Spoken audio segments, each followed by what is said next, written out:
بسم اللہ الرحمن الرحیم۔ گمنام ہیروز کے معزز ناظرین، السلام علیکم۔ آئیے چلتے ہیں کہانی کی طرف۔ جب پیری ماؤنٹ مر گیا اور اس کا دماغ مردہ ہو گیا تو مجبوراً تیجپال کے ٹیلی پیتھی جاننے والے کو واپس آنا پڑا۔ اس نے مایوس ہو کر تیجپال سے کہا، آپ کی پلاننگ تو بہت اچھی تھی اور بڑی کامیاب ہو رہی تھی، لیکن جیکی اولڈ تو ہم سے بھی زیادہ چلاک نکلا۔ اس سے پہلے کہ میں پیری ماؤنٹ کے ذریعے گولی چلاتا، اس نے گولی چلا کر پیری ماؤنٹ کو ہلاک کر دیا ہے۔ اب جیکی اولڈ تک پہنچنے کا کوئی راستہ نہیں ہے اور ہم کسی کو اعلیٰ کار بھی نہیں بنا سکتے۔ تیجپال نے کہا، او گاڈ، اتنا سنہری موقع بھی ہاتھ سے نکل گیا۔ وہ لوگ ویانا شہر سے تقریباً 30 کلومیٹر دور ہوں گے۔ جب تک ہم کسی کو اعلیٰ کار بنا کر وہاں تک پہنچے، اس وقت تک جیکی اولڈ جا چکا ہوگا۔ اولڈ بزرگ کو بھی کہتے ہیں اور پرانے وقت اور زمانے کو بھی کہتے ہیں۔ پتہ نہیں نارنگ کتنا پرانا تھا۔ اب سے پہلے جب پہلی بار اسے آتما شکتی حاصل ہوئی تھی تو کتنی بار جسم تبدیل کر چکا تھا اور ہر بار نئے جوان جسم میں داخل ہو کر اپنی عمر کو جوان بناتا آیا تھا، لیکن اس کی آتما پرانی اور گھسی پٹی تھی۔ اس پرانی آتما کے باعث اسے جیکی اولڈ کے بجائے نارنگ اولڈ کہنا زیادہ مناسب ہوگا۔ وہ سڑک کے کنارے ڈھلان کے ساتھ زمین پر بیٹھا ہوا تھا۔ چند منٹوں میں اس کے زخم بھر گئے تھے۔ وہ صحت مند اور توانا ہو کر وہاں سے اٹھ کر کھڑا ہوا اور چڑھائی چڑھتا ہوا سڑک کے کنارے پر آ کر اپنی کار میں بیٹھا اور اپنی خفیہ رہائش گاہ کی طرف روانہ ہو گیا۔ تمام راستے پریشان ہو کر سوچتا رہا کہ آخر سونیا سے کب تک نجات ملے گی۔ کیا کوئی بھی ایسی تدبیر نہیں ہو سکتی کہ آئندہ اسے میرے پاس آنے کا موقع نہ ملے؟ پھر اس نے سوچا کہ آخر وہ مجھ تک کیسے پہنچ جاتی ہے۔ اسے کیسے معلوم ہو جاتا ہے کہ میں ایک ملک سے کسی دوسرے ملک میں جا کر کسی دوسرے کے جسم میں داخل ہو چکا ہوں اور ایک نئی زندگی گزارنا چاہتا ہوں، لیکن اس نے مجھے 40 منٹ سے زیادہ کسی بھی جسم میں زندہ رہنے نہیں دیا۔ ماننا کہ وہ غیر معمولی ذہین ہے اور بہت ہی مکار ہے، لیکن یہ تو ایک طرح سے جادوئی تماشا ہے، آتما شکتی کا کھیل ہے اور وہ آتما شکتی نہیں جانتی ہے۔ یہی بات دماغ میں آئی کہ فراد کی فیملی والے اینٹ کا جواب پتھر سے دیتے ہیں، لیکن جب لوہے کو جواب دینا ہو تو لوہا بن کر اسے کاٹتے ہیں، لہذا آتما شکتی کا جواب وہ روحانی ٹیلی پیتھی کے ذریعے دے رہے ہیں، اس لیے وہ کامیاب ہو رہی ہے۔ ادارے والے بزرگ ہیں جناب تبریزی اور اس کی جو ایک سوکن ہے آمنہ، دونوں ہی روحانیت کے حامل ہیں۔ ان میں سے کوئی ایک اسے بتا دیتا ہوگا کہ میں آئندہ کس جسم میں جا رہا ہوں، بلکہ جا چکا ہوں۔ وہ آتما شکتی کے ذریعے روحانیت کا مقابلہ کر سکتا تھا، لیکن اس میں ایک خامی تھی، اور وہ یہ کہ بابا صاحب کے ادارے میں جو روحانیت کے طلباء اور طالبات تھے یا جناب تبریزی اور آمنہ تھے، انہوں نے مثبت اور تعمیری جذبوں کے ساتھ روحانیت کا علم حاصل کیا تھا، جبکہ نارنگ کے آتما شکتی حاصل کرنے کے مقاصد میں منفی اور بدی کے جذبات تھے۔ صرف خیر و شر کے تضاد کے باعث نارنگ ان سے کمزور پڑ جاتا تھا۔ اب تو اس کی عقل یہی سمجھا رہی تھی کہ آئندہ اگر اسے جسم تبدیل نہیں کرنا ہے اور آتما شکتی کو مزید کمزور نہیں کرنا ہے تو اسے سونیا کے اشاروں پر چلنا ہوگا۔ یہ جیکی اولڈ امریکی ہوتے ہوئے بھی امریکہ والوں کے لیے درد سر بنا ہوا تھا، اور سونیا کہہ چکی تھی کہ جب تک وہ امریکہ کے لیے مصیبت بنتا رہے گا تو وہ اسے جیکی اولڈ کے جسم میں رہنے دے گی۔ علی نے پارس اور پورس کے ذریعے معلوم کیا تھا کہ جیکی اولڈ کا انجام کیا ہوا ہے۔ ان کی باتیں سن کر علی نے کہا، پارس اور پورس، تم دونوں کو چاہیے تھا کہ اسے گولی مار کر ہلاک کرنے سے پہلے اس کے چور خیالات سے ان باقی ٹیلی پیتھی جاننے والوں کے نام اور پتے معلوم کر لیتے جو اس کے زیر اثر ہیں۔ پارس نے کہا، میں ایسا کرنا چاہتا تھا، پہلے اسے زخمی کر کے اس سے معلومات حاصل کرنے والا تھا، لیکن ماما نے کہا میں اسے مار ڈالوں، لہٰذا میں نے ان کے حکم کی تعمیل کی اور اسے 4 گولیاں مار کر ہلاک کر ڈالا۔ علی نے سونیا کے پاس آ کر کہا، ماما، پارس نے مجھے جیکی اولڈ کے متعلق بتایا ہے، آپ نے حکم دیا تھا کہ اسے زخمی نہ کیا جائے، اس کے خیالات نہ پڑے جائیں، اسے ہلاک کر دیا جائے۔ یہ حکم آپ نے کیوں دیا تھا؟ میں جانتی تھی کہ نارنگ اس کے جسم میں داخل ہونے والا ہے، میں کسی بھی وقت معلومات حاصل کر لوں گی، لہذا جیسے ہی وہ سڑک کے نیچے جا کر گرا اور مر گیا تو میری ہدایت کے مطابق ثانی اور فہمی نے اس کے ذہن میں رہ کر اس کے چور خیالات کے ذریعے باقی 9 ٹیلی پیتھی جاننے والوں کے نام اور پتے معلوم کیے ہیں۔ ماما، جب نارنگ کی آتما جیکی اولڈ کے جسم میں داخل ہو گئی تو کیا اس نے ثانی اور فہمی کی سوچ کی لہروں کو محسوس نہیں کیا تھا؟ نہیں بیٹے، اس کو 4 گولیاں ماری گئی تھیں، ان زخموں کو بھرنے میں چند منٹ لگے، ان چند منٹوں میں انہوں نے سب کچھ معلوم کر لیا ہے۔ ویل ڈن ماما، اب تو ہم ان 9 ٹیلی پیتھی جاننے والوں کو بھی اپنے قابو میں رکھ سکتے ہیں۔ نہیں، 6 ٹیلی پیتھی جاننے والے قابو میں ہیں، لیکن 3 ٹیلی پیتھی جاننے والے ثانی اور فہمی کے قابو میں نہیں آئے ہیں۔ ایسا کیوں ہوا؟ اس لیے کہ ان سب کے دماغوں میں 3 ماہ کے لیے تنویمی عمل کیا گیا تھا اور وہ 3 ماہ پورے ہو گئے تھے، لیکن ان میں سے 3 ایسے تھے جو زبردست قوت ارادی کے مالک تھے۔ انہوں نے اپنے تنویمی عمل کے ختم ہونے سے چند گھنٹے پہلے ہی جیکی اولڈ سے نجات حاصل کر لی تھی۔ اور کہیں گم ہو گئے تھے، کیونکہ وہ سب گونگے بنے ہوئے تھے۔ ان کے لب و لہجے کو ہم میں سے کسی نے بھی نہیں سنا تھا، اس لیے ثانی اور فہمی ان تینوں تک پہنچ نہیں پائے۔ علی نے کہا، جو 6 ٹیلی پیتھی جاننے والے ہمارے قبضے میں آئے ہیں، ان کے ذریعے ان تینوں کا سراغ مل سکتا ہے۔ وہ سب ٹیلی پیتھی جاننے والے ایک دوسرے سے الگ تھے، کسی کو کسی کے بارے میں کوئی علم نہیں تھا، اس لیے ان کے دماغ میں جا کر ان کے چور خیالات پڑھ کر ان تینوں کے بارے میں معلوم نہیں کیا جا سکتا۔ بہرحال صرف 3 ہمارے ہاتھ سے نکل گئے، لیکن ہمیں خاصی بڑی کامیابی حاصل ہوئی ہے، یہی بہت ہے۔ ابھی تو نارنگ کو اور دوڑانا ہے، ذرا دیکھتے جاؤ کیا ہوتا ہے۔ آپ تو کسی دشمن سے نمٹنے سے پہلے اس کی جڑوں تک پہنچ جاتی ہیں۔ کیا آپ نے یہ معلوم کیا ہے کہ نارنگ کی آتما شکتی کس حد تک کمزور ہو گئی ہے؟ ہاں، بڑی حد تک کمزور ہو گئی ہے۔ وہ اب کسی بھی یوگا جاننے والے شخص کے دماغ میں نہیں جا پائے گا۔ اس کی سوچ کی لہروں کو کوئی بھی ٹیلی پیتھی جاننے والا محسوس کر لیا کرے گا۔ نیلما بھی اس طرح جسم بدل بدل کر بڑے فخر سے اپنی آتما شکتی کا مظاہرہ کرتی تھی۔ آخر وہ بالکل ہی کمزور پڑ گئی تھی اور اس جسم سے نکل نہیں پا رہی تھی۔ بڑے عرصے تک پورس نے اس کا پیچھا نہ چھوڑا، نہ ہی اسے دوبارہ تپسیا کر کے آتما شکتی حاصل کرنے کا موقع دیا، اور آپ نے تو اسے بالکل ہی ختم کر ڈالا۔ آپ اس نارنگ کو بھی ختم کریں اور یہ جو جادوئی چکر خواہ مخواہ چل رہا ہے، اس کو ہمیشہ کے لیے ختم کر ڈالیں، تاکہ ایسے لوگ ہماری راہ میں آ کر خواہ مخواہ مسائل پیدا نہ کیا کریں۔ میں یہی کرنا چاہتی تھی۔ نارنگ اب تک 4 جسم بدل چکا ہے، صرف 2 جسم باقی ہیں، یعنی 6 جسم بدلنے کے بعد جب وہ 7ویں جسم میں جائے گا تو آخری جسم میں ہوگا۔ اس کے بعد اس کی آتما پھر کسی کے جسم میں نہیں جا سکے گی، اور نہ ہی میں اسے آتما شکتی مکمل کرنے دوں گی۔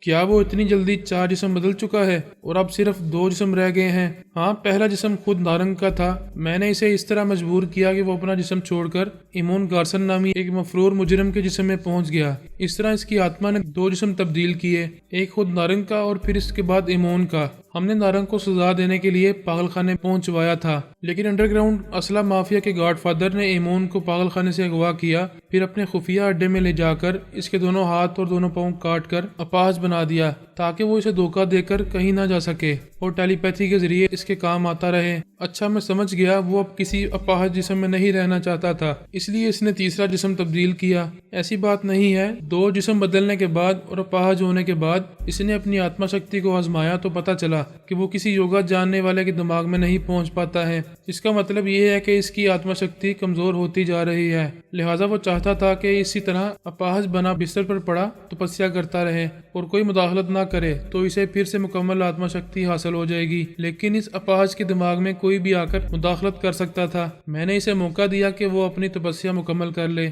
علی نے حیران ہو کر پوچھا، آپ نے اسے موقع دیا تھا؟ ہاں، میں اسے خوش فہمی میں مبتلا رکھ کر پھر اسے مرنے اور جسم بدلنے پر مجبور کرتی رہتی تو وہ بے بس ہو جاتا۔ وہ سمجھ لیتا کہ نیلما کی طرح اس کا انجام بھی سامنے آنے والا ہے۔ بہرحال اس نے جب 40 دنوں تک تپسیا کر کے آتما شکتی مکمل کر لی، تب میں نے کہا، جس طرح میں نے تمہیں 40 دنوں کی مہلت دی تھی، اب تمہیں 40 منٹوں کی مہلت دیتی ہوں۔ جس کے جسم میں بھی جاؤ گے 40 منٹ کے بعد دوسرا جسم تبدیل کرنے پر مجبور ہو جاؤ گے۔ اسے بڑا فخر تھا کہ اب تو اسے کوئی مجبور نہیں کر سکتا۔ جب اس کے خفیہ اڈے پر پولیس والوں نے چھاپا مارا تو وہ ایک پولیس انسپکٹر کے جسم میں چلا گیا۔ پولیس انسپکٹر اور اس کی سالی دونوں بدکار اور گناہ گار تھے۔ میں نے 40 منٹ کے اندر اس انسپکٹر کو مار ڈالا، تب بھٹکی ہوئی آتما سوئٹزرلینڈ کے ایک جوان کے جسم میں گئی۔ وہاں وہ 40 منٹ کے بعد جسم بدلنے پر مجبور ہوا تو جیکی اولڈ کے جسم میں چلا گیا۔ علی نے کہا، دوسری بار تپسیا کر کے آتما شکتی حاصل کرنے کے بعد وہ اب تک 4 جسم بدل چکا ہے۔ میں نے اسے کہا کہ اب صرف 2 جسم رہ گئے ہیں،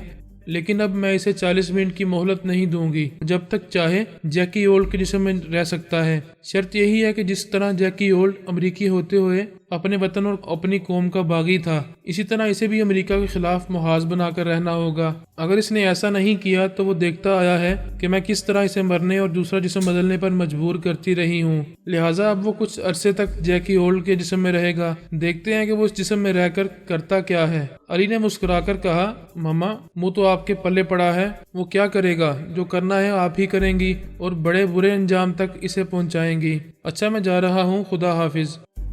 نارنگ ویانا واپس آ کر اپنے پوشیدہ بنگلے میں پہنچ گیا، پھر دروازہ بند کر کے ایک جگہ آرام سے بیٹھ کر سوچنے لگا اور معلوم کرنے لگا کہ جیکی اولڈ اب تک کیا کرتا رہا ہے۔ یہ معلوم کرنے کے بعد اسے معلوم ہو سکتا تھا کہ آئندہ اسے کیا کرنا چاہیے، اور اس کے جو ٹیلی پیتھی جاننے والے اس کے زیر اثر رہتے ہیں، ان کے نام اور پتے کیا ہیں، تاکہ ان کے دماغوں میں بھی وہ پہنچ سکے۔ اب تو اسے سونیا کی طرف سے اطمینان ہو گیا تھا کہ جب تک وہ اس کے احکامات کی تعمیل کرتا رہے گا، اسی جسم میں محفوظ رہے گا۔ اور کبھی موقع ملے گا تو پھر سے تپسیا کر کے اپنی آتما شکتی کو مکمل طور پر حاصل کر لے گا۔ وہ جیکی اولڈ کے جسم میں تھا، اور جیکی اولڈ کے جسم میں جو دماغ تھا، اس کی تمام سوچ کی لہریں، اس کے تمام منصوبے اور تمام اہم راز اسے بآسانی معلوم ہو رہے تھے۔ وہ ایک ایک ٹیلی پیتھی جاننے والوں کے نام اور پتے معلوم کرتا جا رہا تھا، ان کے لب و لہجے کو بھی نقش کرتا جا رہا تھا۔ ایسے وقت پتہ چلا کہ 3 ٹیلی پیتھی جاننے والے لاپتہ ہو گئے ہیں۔ اس نے انہیں تلاش کرنے کی کوششیں تو کی مگر ناکام رہا۔ اس نے اسی پر اتفاق کیا کہ کم از کم 6 ٹیلی پیتھی جاننے والے اب اس کے زیر اثر رہیں گے، اور وہ سب سے پہلے ان 6 پر دوبارہ تنویمی عمل کرے گا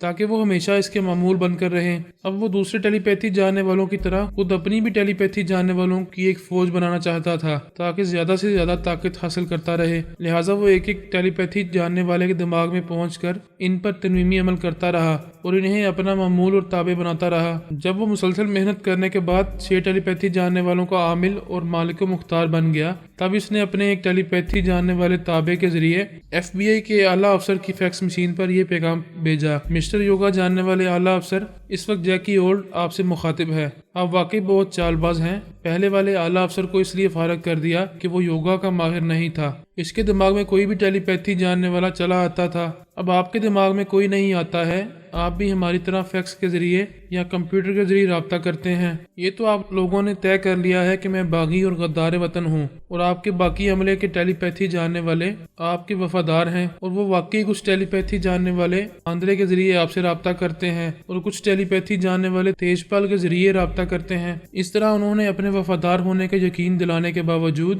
آپ سے بھی رپوشی اختیار کر رکھی ہے۔ یہ وفاداری سمجھ میں نہیں آتی۔ بہرحال میں آپ کو خود اپنے سے زیادہ سمجھدار سمجھتا ہوں، آپ اپنے معاملات بہتر جانتے ہیں۔ میں نے سوچا آپ کے ذریعے دوسرے امریکی اکابرین تک یہ خبر پہنچا دوں کہ آپ کے دوسرے تمام ٹیلی پیتھی جاننے والوں نے مجھے گھیرنے اور مارنے کی بھرپور کوششیں کی تھیں۔ وہ سب کے سب پیری ماؤنٹ کے پیچھے پڑ گئے تھے، اس کا تعاقب کر رہے تھے اور یہ سمجھ رہے تھے کہ پیری ماؤنٹ کہیں نہ کہیں مجھ سے ملاقات کرے گا تو وہ مجھے گرفتار کر لیں گے۔ لیکن اب آپ اپنے ٹیلی پیتھی جاننے والوں سے معلوم کر لیں، میں نے ان کی کوششوں پر پانی پھیر دیا ہے، اس جڑ کو ہی اکھاڑ پھینک دیا ہے جس کے ذریعے وہ میری تہہ تک پہنچ سکتے تھے، یعنی میں نے پیری ماؤنٹ کو قتل کر دیا ہے۔ اب کوئی میرے سائے تک بھی نہیں پہنچ سکے گا۔ اب آپ چاہیں تو اپنے وفادار ٹیلی پیتھی جاننے والوں کا محاسبہ کر سکتے ہیں اور سختی سے جواب طلب کر سکتے ہیں کہ انہیں پیری ماؤنٹ کو تعاقب کرنے کی کیا ضرورت تھی۔ وہ سب کے سب ویانا کے ایک کمار خانے میں پیری ماؤنٹ کے ساتھ جوا کھیلنے والوں کے دماغوں میں پہنچے ہوئے تھے، اور اتنا بھی نہیں سمجھ رہے تھے کہ اگر مجھے پیری ماؤنٹ سے ملاقات کرنا ہے تو میں اس کے دماغ میں رہ کر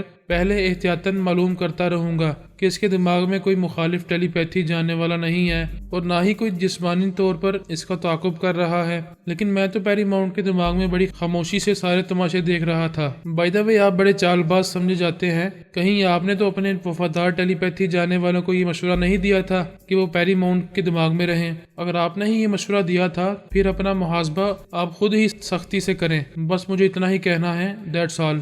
اس افسر نے اسے پڑھنے کے بعد اس کی نقل CIA آرمی ہیڈ کوارٹر اور دوسرے امریکی اکابرین کو بھیج دی، اور اپنی طرف سے بھی کہا کہ اپنے وفادار ٹیلی پیتھی جاننے والوں کا محاسبہ بھی کیا جائے کہ انہوں نے یہ کیوں نہیں سوچا کہ پیری ماؤنٹ کا تعاقب کریں گے تو جیکی اولڈ احمق نہیں ہے کہ وہ خاموشی سے پیری ماؤنٹ کے دماغ میں رہ کر ہمارے ٹیلی پیتھی جاننے والوں کی کارروائیاں دیکھتا رہے گا۔ اس فیکس کو اور FBI کے اعلیٰ افسر کی تحریر کو تمام متعلقہ فوجی افسران، انٹیلیجنس والے اور تمام امریکی اکابرین نے پڑھا۔ ان کے جو ٹیلی پیتھی جاننے والے کچھ آندرے کے زیر اثر تھے اور کچھ تیج پال کے ذریعے رابطہ کرتے تھے، وہ دن کے وقت 4 بار اور رات کے وقت 2 بار رابطہ ضرور کیا کرتے تھے تاکہ اہم معاملات کو ان سے معلوم کرنے کے بعد ان سے نمٹ سکیں۔ جب تیج پال نے اور آندرے یعنی علی نے ان سے کمپیوٹر کے ذریعے رابطہ کیا، تب CIA کے اعلیٰ افسر نے ان کا محاسبہ کیا۔ ان سے پوچھا، تم لوگوں کو پیری ماؤنٹ کے دماغ میں رہ کر اس کا تعاقب کرنے کی کیا ضرورت تھی؟ کیا اتنا بھی سمجھ نہیں پائے کہ جیکی اولڈ پیری ماؤنٹ کے دماغ میں خاموشی سے موجود رہ کر تم سب کی کارروائیاں دیکھتا رہے گا؟ ایک طرف سے آندرے یعنی علی نے اور دوسری طرف سے تیج پال کے ٹیلی پیتھی جاننے والوں نے اس بات سے انکار کیا کہ وہ پیری ماؤنٹ کا تعاقب کر رہے تھے۔ یہ سراسر غلط ہے، جیکی اولڈ نے غلط بیان دیا ہے۔ تیج پال کے ایک ٹیلی پیتھی جاننے والے نے کہا، جیکی اولڈ کی یہ بات ایک طرح سے سچ ہو سکتی ہے، پیری ماؤنٹ کے دماغ میں یقیناً ٹیلی پیتھی جاننے والے گئے ہوں گے، لیکن وہ ہم نہیں تھے۔ آپ سمجھ سکتے ہیں کہ الپا اس کے دماغ میں گئی ہوگی۔ جب شیر کے منہ کو انسانی خون کا چسکا پڑ جاتا ہے تو وہ درندہ انسان کا ہی شکار کرتا ہے۔ اس طرح الپا نے 2 ٹیلی پیتھی جاننے والوں کو بڑی کامیابی سے حاصل کیا ہے، اور اب وہ پیری ماؤنٹ کے ذریعے جیکی ہولٹ پر بھی قابو پانا چاہتی تھی۔ یا پھر اگر الپا نے یہ نہیں کیا تو فرحاد علی تیمور یا اس کی فیملی والے اور بابا صاحب کے ادارے کے جتنے بھی ٹیلی پیتھی جانتے ہیں، انہوں نے پیری ماؤنٹ کے ذریعے جیکی ہولٹ تک پہنچنے کی کوشش کی ہوگی۔ ہمیں بابا صاحب کے ادارے کو فراموش نہیں کرنا چاہیے۔ تیجپال کے ٹیلی پیتھی جاننے والے کی اس بات میں وزن تھا۔ اس نے ان سب کو قائل کر دیا کہ وہ پیری ماؤنٹ کے دماغ میں نہیں تھے، اور امریکی اکابرین نے بھی اسے تسلیم کر لیا۔ ان کی سوچ کا رخ بابا صاحب کے ادارے اور میری اور میرے بیٹے اور بہوؤں کی طرف ہو گیا۔ یوں بھی امریکی حکام، وہاں کی فوج کے اعلیٰ افسران اور انٹیلیجنس والے بھی یہی سمجھتے آ رہے تھے کہ انہوں نے بابا صاحب کے ادارے پر 2 ناکام حملے کیے، اس کی سزا ہم انہیں دے رہے ہیں اور انہیں نقصان پہنچاتے جا رہے ہیں۔ اس بار بھی ہم نے شاید پیری ماؤنٹ کو قتل کر کے یا دوسری چال چلنے کے بعد ان کے ٹیلی پیتھی جاننے والوں کو ناکام بنا دیا ہے۔ وہ تمام اکابرین پہلے ہی یہ طے کر چکے تھے کہ اب ہم سے سمجھوتہ کبھی نہیں ہو سکے گا، لہٰذا ہمارے خلاف آئندہ کوئی ایسی کارروائی کی جائے کہ جس کا الزام امریکی حکومت پر نہ آئے، اور ہم مجبور ہو جائیں کہ آئندہ امریکہ کے خلاف کوئی سازش نہ کریں اور نہ ہی انہیں کوئی نقصان پہنچا سکیں۔ لہٰذا وہ اسی پہلو سے ہمارے خلاف غور کرنے لگے۔ وہ تینوں بے حد ذہین اور بہت ہی مضبوط قوت ارادی کے مالک تھے۔ ان تینوں نے مشترکہ طور پر یہ تسلیم کیا کہ انہوں نے جیکی ہولٹ پر بھروسہ کر کے زندگی میں بہت بڑی غلطی کی، اور اس کے کہنے پر اپنے اوپر ترمیمی عمل کرانے کے بعد گونگے بن گئے تھے، اور اس طرح اس نے انہیں اپنا تابع بنا لیا تھا۔ اب ان تینوں نے قسم کھائی کہ آئندہ کسی پر بھروسہ نہیں کریں گے۔ جیکی ہولٹ تو دور کی بات ہے، وہ امریکی اکابرین پر بھی اعتماد نہیں کریں گے، اور جو علم انہیں حاصل ہو چکا ہے اس کے ذریعے وہ تینوں خود متحد ہو کر اپنی حفاظت کریں گے۔ اور سب سے پہلے جیکی ہولٹ کے زیر اثر رہنے والے جتنے ٹیلی پیتھی جاننے والے ہیں، ان میں سے ایک ایک کو اغوا کر کے اپنے زیر اثر لائیں گے، اور اس طرح جیکی ہولٹ سے بھی انتقام لیں گے۔ ان تینوں میں سے ایک کا نام جے فلو تھا، دوسرے کا نام جے سامو تھا، اور تیسرے کا نام جے کافو تھا، یعنی ان تینوں کے نام کے آگے جے لگا ہوا تھا۔ اس لحاظ سے وہ 3J کہلانے لگے۔ انہوں نے اس حقیقت کو تسلیم کیا کہ اس دنیا میں اپنی طبعی زندگی گزارنے کے لیے کسی نہ کسی پر چھوٹے یا بڑے معاملات میں بھروسہ کرنا ہی پڑتا ہے، لہٰذا ان تینوں کو ایک دوسرے پر بھروسہ کرنا چاہیے، اور وہ اس طرح کہ ان میں سے کسی کو یہ شبہ نہ ہو کہ ان میں سے کسی کے ساتھ دھوکہ کیا گیا ہے۔ وہ چاہتے تھے کہ ایک دوسرے پر ترمیمی عمل کر کے اپنا لب و لہجہ بدل کر اپنے دماغ کے چور خیالات کو بالکل مکفل کر دیں، تاکہ کوئی ٹیلی پیتھی جاننے والا ان کے دماغوں میں پہنچ بھی جائے تب بھی ان کے چور خیالات نہ پڑ سکے۔ انہوں نے یہ طریقہ اختیار کیا کہ ایک پر ترمیمی عمل پہلے کیا جائے، جو ترمیمی عمل کرے گا وہ تو عامل رہے گا، لیکن تیسرا ساتھی یہ دیکھتا رہے گا کہ وہ کوئی فراڈ نہیں کر رہا۔ اس طرح جب دوسرے پر ترمیمی عمل ہوگا تو باقی 2 میں ایک عامل بن کر ترمیمی عمل کرے گا، اور تیسرا اس کی نگرانی کرے گا کہ وہ کوئی دھوکہ نہیں دے پائے۔ اس طریقہ کار کے مطابق ان تینوں نے ایک دوسرے پر ترمیمی عمل کیا اور اپنے طور پر دوسرے ٹیلی پیتھی جاننے والوں سے محفوظ ہو گئے۔